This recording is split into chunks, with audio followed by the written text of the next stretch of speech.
Welcome, Dr. James Beckett, Sports Card Insights. I want to thank my sponsors, Topps, Panini, Upper Deck, Heritage Auctions, Huggins & Scott Auctions, Mike Stadium Sports Cards, Burbank Sports Cards, ComC.com, and Beckett Media, Beckett Grading, Beckett Authentication. So here's an episode for your listening enjoyment.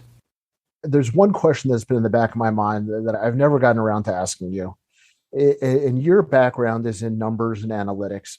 Would you have wanted to go into analytics of a sports team if it wasn't a card market, if that existed at the time? Would I have been Bill James? Yeah. Would you have an interest in actually working for a team and applying the statistics that way? When I started, Bill James was starting at almost exactly the same time. And he's almost exactly the same age. He, on the other hand, did not have the higher education, but he had so much practical smarts that he changed the whole game of baseball, I think, by looking at things other people weren't looking at. Yeah, I was a big fan of his, got all of his early abstracts. I was an early member of SABR.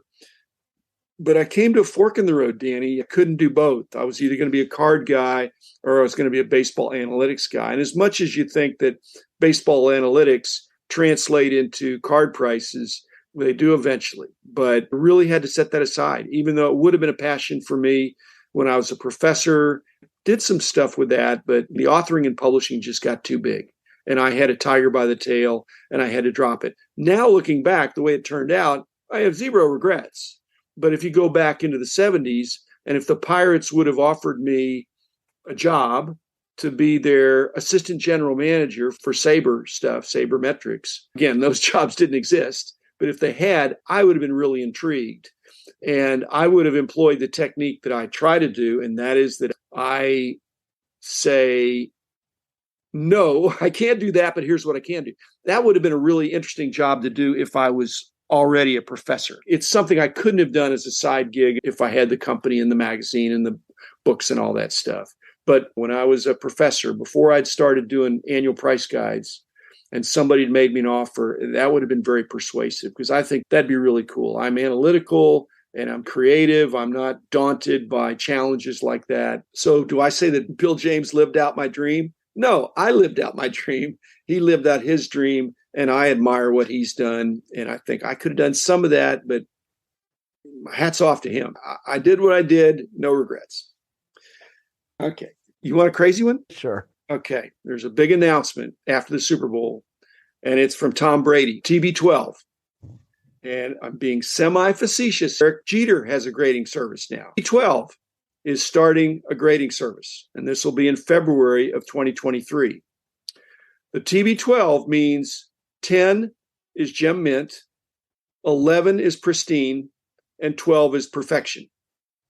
Okay? So the real question behind this ridiculous scenario is how much star power do athletes have coming into our industry to influence more directly after their playing careers, like Derek Jeter doing something that garners attention, but it doesn't mean, oh, I've got to switch to that grading service or that ecosystem because Derek Jeter's here. Even Tom Brady, if he started a grading service, people would say, hey, I need to check this out because it's Tom Brady.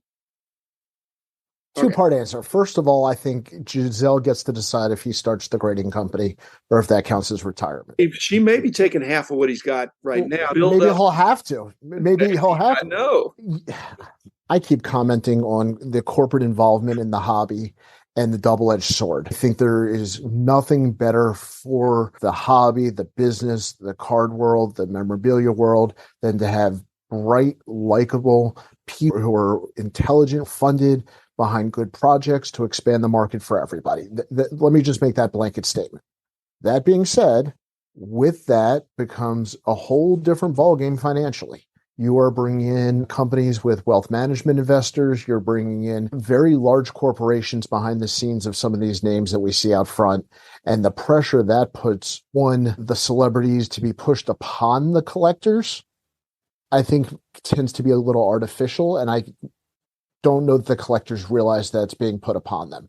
But that might just be our world in general. That might just be social media algorithms, and we're doing it anyway. But I don't like the pressure from the athletes, but I think there's nothing better than to get it expanded. And maybe that's a contradiction. But I would love to have Tom Brady collecting cards as long as they weren't $300 a box for kids. And it was something that really helped the hobby. Okay, following on to this question. So you're a bulk submitter and you have a primary loyalty as a bulk submitter to one of the companies. Let's say it's PSA. But the TB12 grading company says, Danny, we really want your business. And you say, I've been with PSA for a long time. And if I didn't do PSA, I've got friends at BGS and SGC. And so, well, are you going to be in your office tomorrow? And you say, yeah, Tom would like to come by and visit with you about winning your business. So at 10 o'clock the next morning, Tom Brady knocks on your door and says, Danny, they tell me this is an account we really need to have. What's it going to take?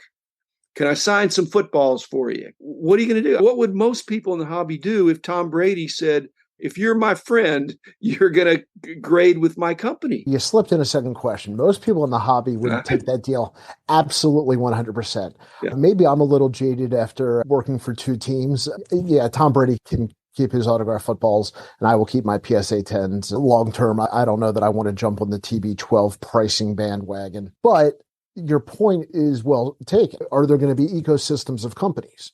And are those ecosystems going to be formed by a figurehead? So far, the figureheads in our business have been the likes of you or even Nat Turner right now. And with all due respect, Derek Jeter and Tom Brady bring a little bit more sex appeal. So I think it's not going to be uncommon that the marketing's just going to ramp up with the budgets of these companies, and you're able to bring these type of people in. So if SGC or BGS or PSA said, hey, Tom, or any other celebrity, we'd like to give you 1% of our company for $1. And we just want you to show up every once in a while and say good things about us and bring attention to us. I think those deals could happen. I think 100%. I like you and I I don't necessarily want Michael Jordan perfume. I think he was a great basketball player, and he probably has good taste in shoes that don't break apart when he turns the corner. But as far as cologne or if he had a sport coat or something, I wouldn't want his leisure wear necessarily. I think there's a difference between having trust in a product and being influenced by a celebrity. Yeah. I have no problem. If Tom Brady wants to stand behind a product, I'm probably going to watch the commercial to see what it's about. That's different than me giving him the business because of it. So I think you're exactly correct. But I think without a doubt, we're heading in the direction of athlete versus athlete. And I think every major grading company is going to have their own marketing team, just like shoe companies. Which is a good thing. But if it's done the wrong way, if you're in fourth place, it's like a Hail Mary because you're behind and all that stuff. And just one last story here is I'm cheating on this question here. That happened to me with Roger Staubach. He came to my office, said, we want your business with this real estate company. What's it going to take? I'd already was leaning toward a different company and he wasn't happy about it. He wasn't mean about it, but it just was awkward. But he had a very serious, excellent company that kind of came in second and he wanted to bump it up to first, but we used a different group to do that. So it is persuasive. And it was substantive. It wasn't gratuitous, but I thought I've got to make a decision based on the facts and not the emotion because there was a fair amount of money involved. Okay. Last time you made an emotional purchase, and what would be the most emotional piece of memorabilia for you personally? Last emotional purchase. You just walked by something and said, I got to have that. No rhyme or reason. That's mine. The last emotional purchase was at the National. And it wasn't a card. It was a whole bunch of cards. Dollar boxes don't count. I bought all the dollar boxes. But I'm just saying I made an emotional commitment to buy them before I figured out how I was going to get them home. So that was the emotional part of it. The logic was these are worth a lot more than what I'm paying. And I'm going to have a lot of fun going through them. But in the final analysis, I don't make too many emotional purchases. I've told about my trade I'd like to get back where I traded a Mickey Mantle 52 Topps card for a Betamax. That wasn't an emotional decision. That was actually a good deal at the time, which was whatever, 79 or 80. A poor condition Mantle for a brand new out of the box Betamax, top of the line. A year later wasn't a good deal. I was about to say that's getting harder and harder to sell on people as a good deal. It was at the time. I could not get a Betamax, and I thought I could always get another Mantle. which I actually did, but that wasn't emotional, but people would think that would be emotional. I don't think I've done very many emotional deals. So I don't have a lot of regrets. Now, any memorabilia all time that's personal to you, if it existed or not, what would you want? I had a Clemente jersey that I sold in a weak moment, and there probably was some emotional aspect to that. I had gotten it a long time ago, and if I'd held on to it, it would have been something that I really would have continued to enjoy, or it would have gone up by quite a bit from what I got it and what I sold it for. So I have some regrets there, but I think the emotions come in the sadness. I was the underbidder for some really big cards back in the 70s when I was very active, kicking myself. Why didn't I? I did other stuff with the money. I've got a great collection and I've had a great life. Like I tell my young friends, don't expect to go through life undefeated. You're a winner, but you're going to lose some. You're going to win a lot more than you lose. And I sure have won a lot more than I've lost. I had a chance to get Clemente's rookie contract for $5,000. And I know exactly who had it and said, I've got this for you. And I said, I don't collect contracts. That's how stupid am I? He's my favorite guy. Can you imagine? And the guy that offered it to me is deceased now. So I'm not going to say who it was, but it was very kind to offer it to me. It's actually a remarkable piece of... This was 50 years ago almost. But to say it still was a great deal at the time, I just was a card guy. That's the romantic part about me. I love the history around that contract. The story about that contract. I wonder if the price he was being paid in the contract was more or less than what it was offered to you at. He may have been passing it through him, and there's not a whole lot of padding in there. I'm saying what Clemente got paid in the contract. Oh, it might have been $5,000. Yeah, that's what I'm saying. Let's see. If somebody comes to you to help sell their collection, how differently are you if it's the person as opposed to the widow of the person? Wow. How do you handle that? Dealing with a widow is different than dealing with the collector who says, I want your help in selling this because I know you're well connected. You're going to dispassionately look at this stuff. You're going to put it in the right spot. So how is that different? Have you had those experiences? Again, it's joyful when it's a home run and you do well for the person or the widow, but how's that worked out? Very good question. Yes, I've run into this situation multiple times, and each one's a little bit unique or a little bit tricky. The biggest thing is I just try to share my love of what I do and let them know whether or not they choose to work with me, and this would be the widow situation, that I'm at least going to be an honest steward of the collection. That's the biggest thing, just to let people know you're going to do your best. I can't promise more than that. I can't predict the market, but I can promise to respect your widow's collection and be a good steward. Now, if somebody's selling their collection personally, a lot of times, what is your goal?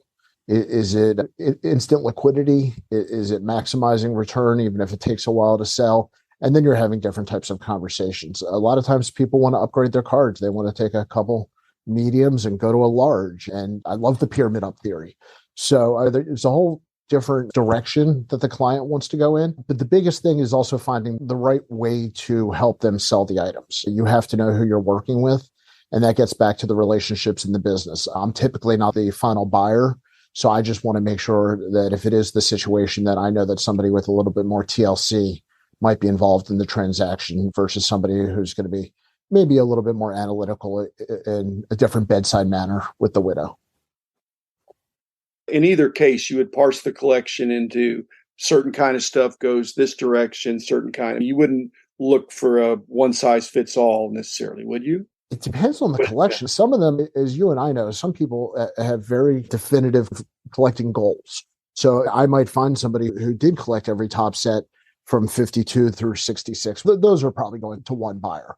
But if I have somebody who's got a little bit of this, a little bit of maybe local Baltimore Colts 58 championship game memorabilia tied in with cards, and all those are going to end up in different places. In fact, one of the shout outs I'll give to local card shops, because to me, there's nothing better than local card shops, is there is a shop in our town that runs actually a little auction a couple times a year for kind of those local programs and memorabilia items that you usually might find more on eBay for a couple bucks, but it's a great way to buy and sell some of those items.